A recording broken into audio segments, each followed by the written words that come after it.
Welcome to the deep dive. So, you sent over some really interesting materials, parts of a university course on management, focusing specifically on motivation. That's right. It's like a good foundation. Yeah, and our mission today is basically to cut through the academic language a bit and really get to the core of what drives people at work. To find those practical nuggets. Exactly. We want this to be useful, give you that practical understanding of, why people do things, hopefully spark a few aha moments about teams, maybe your own effectiveness. And just human behavior in general, right? Totally. Okay, so right off the bat, how does this course material actually define motivation? Well, it's interesting. They call it a circular process.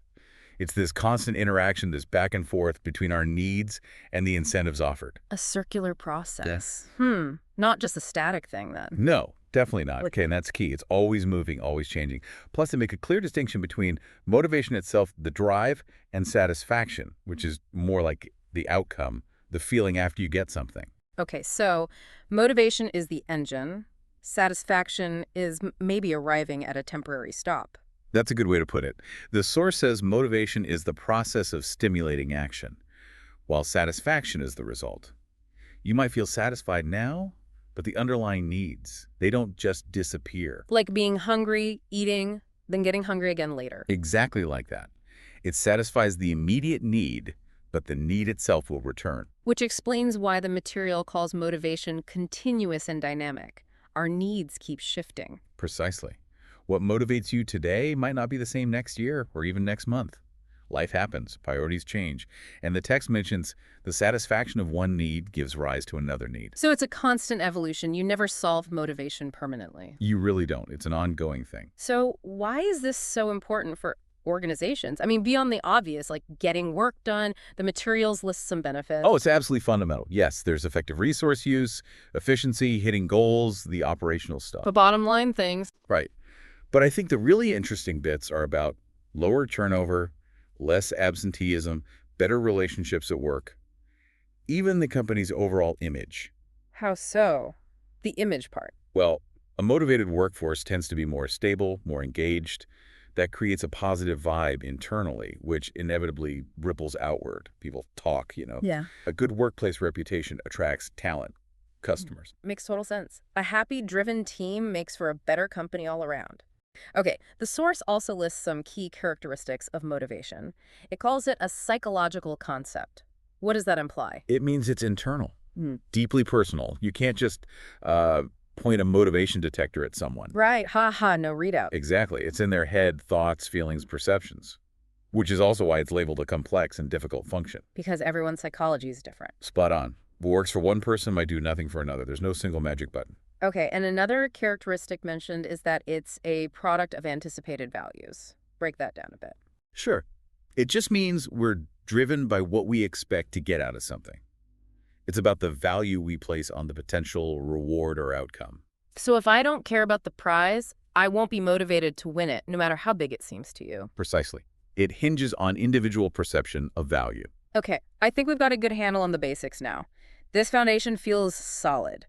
Shall we dive into the theories? Let's do it. First up is a classic, Maslow's hierarchy of needs. Yes, the pyramid. Everyone's seen that, right? Pretty much. So Maslow suggested our needs are layered. At the very bottom, the base of the pyramid, you have the fundamental physiological needs, food, water, shelter, that kind of thing. The absolute basics for survival. Exactly. He called these, and the next level up, safety and security, lower order needs or deficiency needs. We're driven to fix the deficit, the lack of these things. Okay, so you need those sorted first. That's the core idea.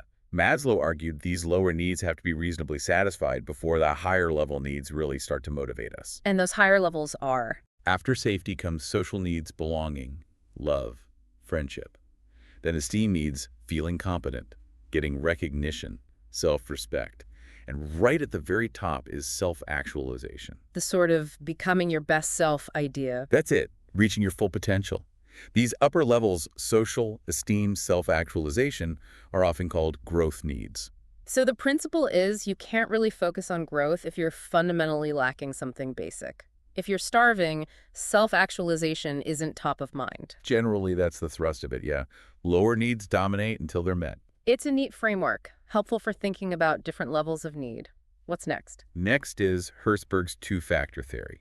This one takes a slightly different path. Okay. Hertzberg proposed two separate sets of factors influencing how we feel about work. He called them motivators and hygiene factors. Motivators and hygiene. Sounds a bit like bathroom cleaning supplies. Uh-huh. Yeah, the name's a bit clinical. But the idea is powerful. Motivators are things intrinsic to the job itself. Think achievement, recognition, the work itself being interesting, responsibility, advancement, growth opportunities. The stuff that actually makes you like the job? Feel good about doing it? Exactly. These, Hertzberg said, are linked to our growth needs, like Maslow's higher levels, and they lead to job satisfaction when they're present. Okay, makes sense. So what are the hygiene factors? Hygiene factors are extrinsic. They're about the work environment, not the work itself. Company policy, supervision quality, salary, your relationships with coworkers, working conditions. Ah, the context around the job. Precisely. Hertzberg linked these to our basic need to avoid pain or discomfort. Now here's the crucial bit. If these hygiene factors are bad, low pay, poor conditions, terrible policies, they lead to dissatisfaction. Right, that seems obvious. But, and this is key, even if these hygiene factors are good, great salary, nice office, fair policies, they don't necessarily create satisfaction or motivation. They just prevent dissatisfaction. Oh, interesting. So good pay stops you from being unhappy, but it doesn't automatically make you motivated or passionate. That's Hertzberg's argument in a nutshell. You need the hygiene factors sorted out as a baseline to avoid misery, but real motivation, real job satisfaction, that comes from the motivators, the achievement, the recognition, the growth. Wow, that really shifts perspective. It suggests managers need to address both, but for different reasons. You need hygiene to keep people from leaving, but motivators to get them truly engaged. Exactly. Think about it in your own context. Can you identify things that are hygiene factors versus motivators? It's often quite revealing. Are those basic needs, the hygiene stuff, actually being met before we try to inspire people with, grand visions? That's a very practical point, neglecting the basics. Yeah. Yeah, that explains a lot of management issues. Okay, fascinating. What theory follows Hertzberg? Next, we've got McClelland's acquired need theory. Acquired need, so needs we learn. That's the idea. McClelland suggested that some of our strongest motivational drivers aren't innate like Maslow's basic needs, but are developed through our experiences, our culture, our life. He focused on three key ones: Okay, what are they? the need for achievement, NASH, the need for affiliation, NAF, and the need for power. Achievement, affiliation, power. Let's break those down. Need for achievement. That's the drive to excel, to succeed in challenging tasks, to meet or beat a standard of excellence. People high in NAC like setting tough goals, taking calculated risks, and getting clear feedback. You often see this strong in entrepreneurs, for example. All right, the striving aspect. And affiliation. Need for affiliation is about wanting warm, friendly relationships. People high in NAF value being liked, enjoy teamwork, and prefer cooperation over competition. They want to belong. Okay. And need for power. That sounds potentially tricky. It can, but McClelland didn't necessarily mean it negatively. It's the desire to influence or control others, to be responsible for people, to have an impact. It can be about personal dominance, sure, but also about institutional power leading and organizing others to achieve collective goals. So it could be about leadership and influence rather than just bossing people around. Exactly. It depends on how it manifests. So McClelland's angle is quite different. These key drivers are learned, not automatic. It's interesting to contrast, isn't it? Maslow's fixed hierarchy, Hertzberg's two distinct types of factors, and now McClelland's saying key needs are actually acquired. Yeah, it really shows there isn't one simple answer. Understanding which of these needs might be dominant in someone seems crucial for tailoring motivation. Absolutely. Different strokes for different folks, driven by their learned needs. Okay, where do we go from McClelland? We move to McGregor's Theory X and Theory Y. Now, this one is less about the employee's needs directly and more about the manager's assumptions about their employees. Ah, the manager's mindset. I remember this one. Two contrasting views. That's right. Theory X is the more pessimistic view. It assumes that employees inherently dislike work, avoid responsibility, need to be coerced or controlled, lack ambition, and are primarily motivated by security and, well, money. Sounds like a pretty grim starting point for managing people. Have you seen managers operate like this? Unfortunately, yes. It often leads to very directive, controlling management styles. Micromanagement sometimes stems from Theory X beliefs. Right. So what's the alternative? Theory Y. Theory Y is the optimistic counterpoint. It assumes that work can be as natural as play or rest, that people will exercise self-direction and self-control towards objectives they're committed to, that they can learn to accept and even seek responsibility, and that creativity and ingenuity are widely distributed in the population, not just held by managers. Wow, that's a night and day difference. Theory Y sounds much more empowering. It really is. McGregor argued that managers who operate from Theory Y assumptions are more likely to create conditions where employees can achieve their own goals by directing their efforts towards the organization's goals. It fosters trust and autonomy. It really highlights how much a manager's own beliefs can shape the work environment and, consequently, the motivation within it, whether you expect the best or the worst from people. You often get what you expect. It can become a self-fulfilling prophecy. Thinking about which assumptions, X or Y, you've seen in action can be quite telling. Definitely food for thought about our own biases.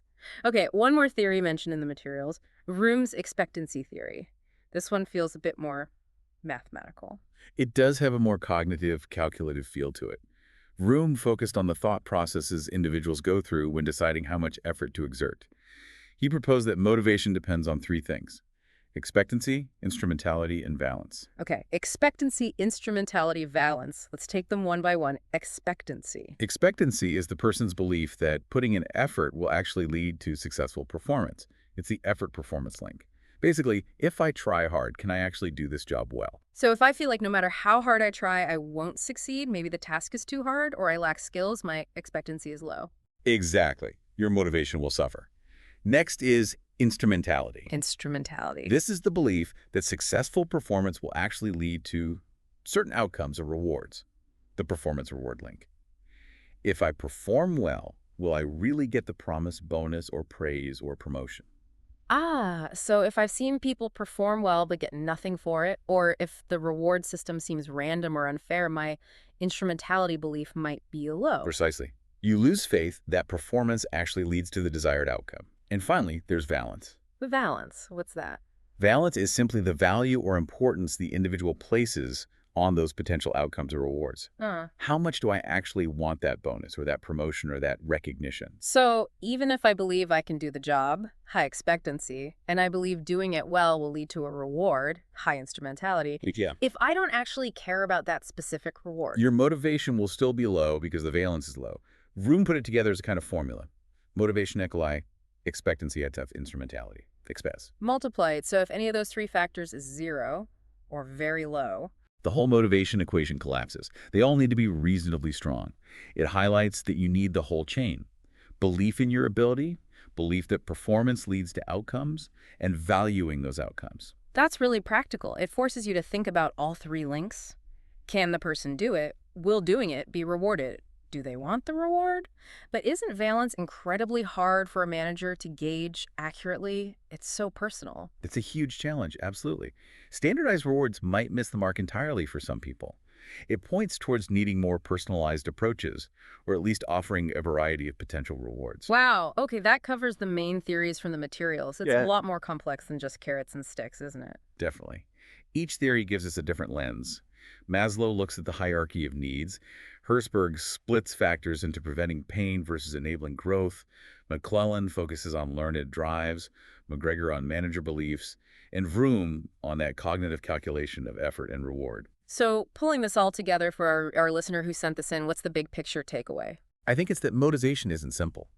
It's this really intricate dance between individual needs, basic ones, growth ones, learned ones, the work environment itself, those hygiene factors, and crucially, how people perceive the connections between effort, performance, and outcomes. It's about understanding that complex interplay. Exactly. And recognizing that different people, and even the same person at different times, might be influenced more by one aspect than another. This leads to a key question for you, listener. Reflecting on all these theories, which single idea or perspective hits closest to home for you right now? What resonates most with your current situation or challenges? Yeah, which lens feels most useful for understanding what's happening around you or even within yourself? And the real value comes from applying it. How might these ideas change how you set goals, or structure rewards if you're a leader, or just interact with your colleagues day to day? So that final question to ponder. Thinking about Maslow, Herzberg, McClellan, McGregor, Vroom, what's one shift in perspective that could really change how you approach motivation, either for yourself or for others? It's a powerful question. Hopefully, this deep dive gives you a much richer toolkit for thinking about that. Absolutely. Consider this the start of an ongoing exploration. Keep thinking about how these concepts play out in the real world. Thanks for diving deep with us.